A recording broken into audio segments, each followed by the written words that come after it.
Hey there, RosterWatch Nation. It's your friendly neighborhood Trashman here today to talk to you about another rookie in our Rookie Spotlight series. Today I'm going to be talking about, and I hope I get this right. I think I got this right. Lideatrick Griffin out of Mississippi State. 5'10", 180-pound receiver. A lot of unverified, a lot of absent information on him at this point. Whether we're talking about his measurements or his tape, there's kind of a dearth of tape on Griffin at this point. But from the limited action that I've seen out of this guy, it's easy to see why he's an exciting prospect. Griffin is shifty. He's got ample wiggle, but he's solidly built. You look at him on the field, you look at him with the ball in his hands. It's almost like he's a running back with the ball in his hands. He's solid. He builds steam moving forward. He kind of reminds me of, like a smaller kind of pass catching back with the ball in his hands. He's willing to lay himself out for the ball too, to make the catch, and can make some circus grabs on occasion.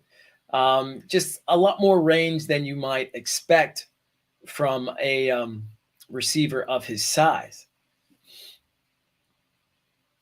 He's got lots of experience as a kick returner too. He's arguably the nation's best kick returner.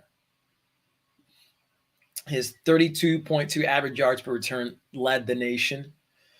It obviously helps him to find the ball in the air as he tracks the ball with relative ease. He's played corner in the past too, which also helps to give him a cogent understanding of what he's going up against on a lot of plays. He's able to stretch the field.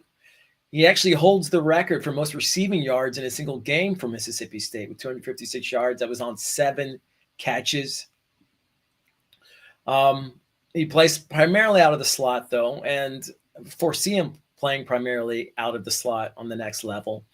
So he hasn't necessarily faced a lot of press, and whether he'll be able to separate from press coverage will be a major question for Griffin at the Shrine Bowl and onward. He also hasn't been called on to block that much. He seems sturdy, but he doesn't necessarily inspire a ton of confidence as a pass blocker. All in all, Griffin is uber dynamic, and he's quick to get to top speed, which I really like. He seems pretty fast too. We don't really have the specs on what he'll probably run yet, but I'm guessing somewhere in the mid to high 4.4s. He's one of the players I'm more excited to get an eye on at the Shrine Bowl game, just because, not just because, but partially because we haven't seen that much of him yet. As far as his fantasy outlook goes, I fear that Griffin might be seen primarily as a kick returner. It's for good reason, as he was arguably the best kick returner in the game in college football, technically unparalleled amongst rookies who are coming into the league.